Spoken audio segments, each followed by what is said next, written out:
bi nga xam ne ça va sortir un peu du territoire pour dem fële ca Guinée-Bissau avec le coup d'état bi nga xam ne coup d'état entre guillemets pour beaucoup ndax gis nañu ne ñu bëri jàpp nañu ne c'est un scénario boo xam ne dañ ko monter en tout cas sur les dernières informations yi nga xam ne am nañu ko on nous apprend que Embalo devrait atterrir à Dakar ci bu 23h jotee avec sa famille dans la journée il y avait des informations de Confidentiel Afrique bi nga xam ne mu ngi doon xamle ni Denis Sassou Nguesso essayait de joindre le président Bassirou Diomaye Faye mais en vain mu ngi jotoon ki nga xam ne moo di Mary Teuw Niane waaye finalement il avait pu joindre la Côte d'Ivoire ba ñu prévoiroon pour yóbbu ko fa peut-être xam na ci mujjantal ga ñu jàll di jot waa Sénégal et le ministre des Affaires étrangères nous dit-on moom moo dem pour jëli ji Omarou Sissoko Embalo pour mu ñëw fii ci Dakar à 23h.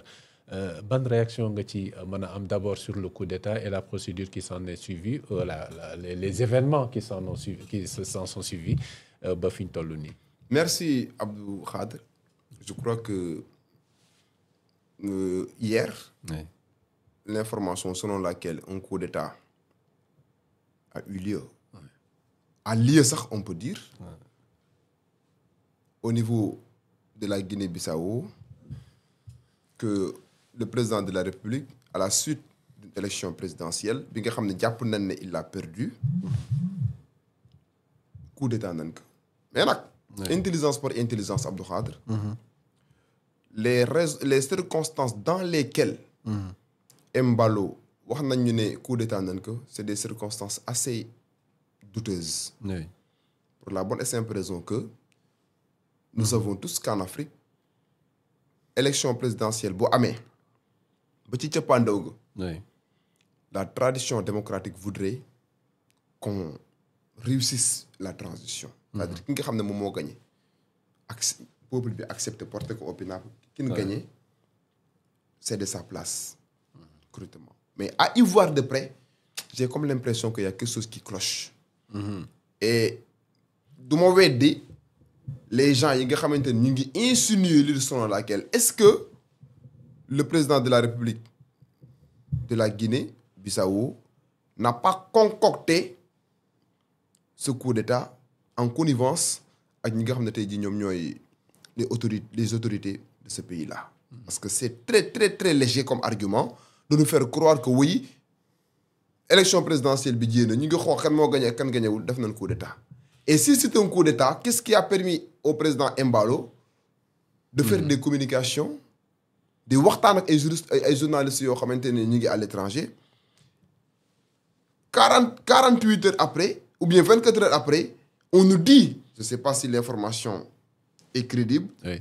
Qu'il doit atterrir sur le tarmac de l'aéroport à Dakar. Effectivement, c'est crédible parce que c'est ressorti de la réunion en visioconférence de la CEDEAO, des chefs d'État de la CEDEAO yi nga xam ne après un communiqué du ministère des Affaires étrangères et des Sénégalais de l'extérieur bu Sénégal oui daal dinañu décider gannaaw ba ñu condamné le coup d'État dañu décider def benn médiation restreinte boo xam ne mujj nañ ko amal te Sénégal dina bokk ci ñi nga xam ne dinañu dem fële ci Bissau certainement maintenant même pour assurer le suivi et la mise en œuvre des mesures yi nga xam ne moom la ñu jël mesures de médiation restreinte yi selon toujours le communiqué le président de la République bi nga xam ne assisté na ci boobu les sommets d'urgence bu CEDEAO en visioconférence daal dina insister si caractère essentiel bu respect de l'ordre constitutionnel et de la protection des populations ainsi que la conduite de tout processus électoral dans un climat apaisé, sécurisé et conforme aux mécanismes régionaux établis. Depuis le début de la crise bu ñu sukkandikoo ba tey ci communiqué bi kilifay réewu Sénégal sous la conduite bu chef de l'État Bassirou Diomaye Faye daal dinañu mener benn communication directe ak ñi nga xam ne ñooy acteurs yi nga xam ne ñoo sekk yëf yi foofee ca Guinée-Bissau échange waxtaan yi nag dafa daal di porter ci libération bu président Embalo ak ñenn ci ay jegeñaaleem ak ñeneen ñoo xam ne ay acteurs politiques lañ te ñu jàpp leen rawatina ci opposition bi candidat yi nga xam ne sax bokk nañu ci élection boobu ak ñoo xam ne daal ay membres différentes missions d'observation électorale lañu ci aéronef bi nga xam ne nag moom la ñu affrété te gouvernement bu Sénégal daal di koy def pour dem foofee ca Bissau pour daal di def opération de rapatriement boobu donc leer na. Voilà. Merci Abdou Khadre pour le compte rendu très fidèle que vous venez de nous servir. Mais dafa am benn affaire bu may rappeler. Oui. Bismarck moo ne woon. Le censé Otto von Bismarck. Oui. Un pays fait son histoire mais subit sa géographie.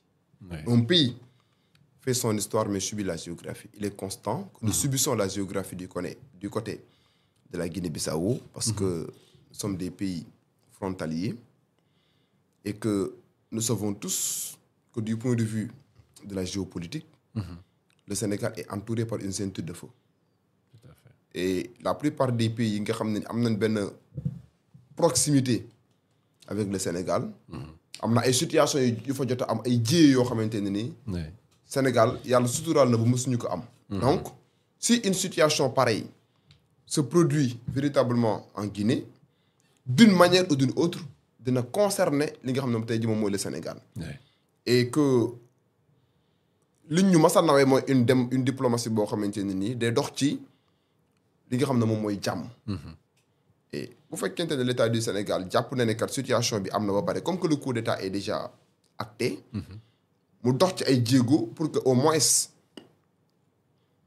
ñu mën ko servir d'asile. d'asile politique je peux dire mu mën a ñëw nekk Sénégal bon sur le principe.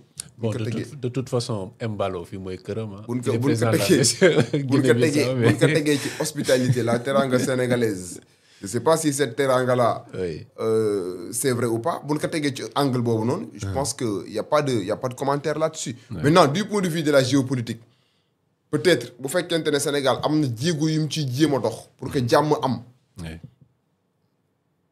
C'est un pas. Mais aussi, il faut pousser l'analyse jusqu'à son terme. Man daal li ma jàpp Abdou Khadre mooy le gars, il a provoqué cette situation-là.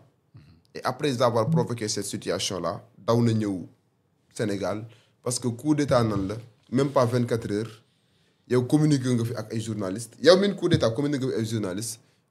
J'ai effectivement été renversé. Pour dire que j'ai effectivement été renversé. Léegi nag ci 24 heures loolu lépp xew na fi yow yaa ngi ñëw Sénégal. daa yomb daal avec ta famille. Non mais c'est très léger. Comme argument.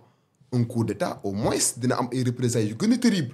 Mais en la matière da ngay constater ne peut-être. On a vu des coups d'État qui ont été très violents. Voilà. C'est ça l'expression que je recherchais, Abdou Khadre. Président de la République xam dañ ko tiré à bout portant. Mais c'est ça.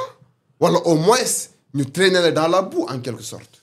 Mais un coup d'État qui te donne l'opportunité yow le président de la République bi nga xam ne tu es victime de ce coup d'État de faire une communication par presse interposée. Au-delà du fait que nga am possibilité de communication par presse interposée. Mais on sait, les gens se sont organisés pour au moins voilà, de trouver un Eldorado avec ta famille, nga war a ñëw Sénégal. Après voilà, le pays est dans le désarroi, le pays est entre l'ordre constitutionnel du pays est renversé. Je crois Abdou Khadre que au-delà du fait que l'État du Sénégal, comme que am nañ benn président de transition, peut-être ils essaient de remettre un peu l'ordre. École yi nee nañ na ubbiwaat le secteur les services privés na ubbiwaat fonction publique bi na tàmbalewaat voilà que tout remarche comme sur des roulettes normal quoi. Mais Abdou Khadre, vouloir nous faire comprendre après cette situation désastreuse que tout marche comme sur des roulettes après avoir orchestré un coup d'État ñu xam ne même bu fekkente ne service bi de reprendre la démocratie de la Guinée-Bissau est déjà à terre xam nga lan doon xaar ci ñoom. ki nga xam ne jàpp nañ ne démocratiquement moo gagné moom la population Guinée-Bissau wax ne kii lañ jàpp ne moo war a nekk suñu président de la République ñu installé kooku noonu démocratiquement ñu opérer la transition démocratique du pouvoir. Une confiscation des suffrages des. Mais c'est une confiscation. Il est clair qu'il y a une confiscation. Du suffrage des Guinéens. Parce que tey ki nga xam ne moom mooy président de transition est-ce que moom mooy ki ñu jàpp ne moom moo gagné. Est-ce que mooy ki ñu jàpp ne moom moo gagné. du ki ñu jàpp ne moom moo gagné.